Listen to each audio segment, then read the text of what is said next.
If I were to say to you and to lots of others, America has had lots of ups and downs, but overall has had a great first 250 years. But now we're ready for America 2.0. Now we're ready to reset America. What would be some of your recommendations? What would be on your agenda list? What would be in your Bill of Rights if you were helping us reset America?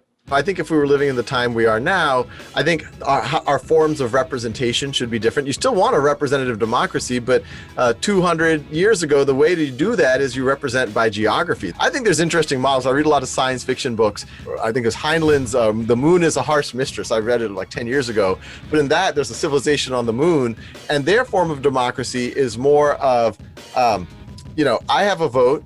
If I feel that you are very much someone that is aligned with me, but you kind of are more well-informed than I am or I'm on top of it, you can represent me. And then if you meet someone who's really has their act together, they can roll up their votes by you and other people. And eventually, the top 400 show up in Congress. Actually, you don't even have to do that because you can essentially have all these represented votes show up where you don't even need to have a finite Congress anymore, right? You can imagine a world with technology as we have it.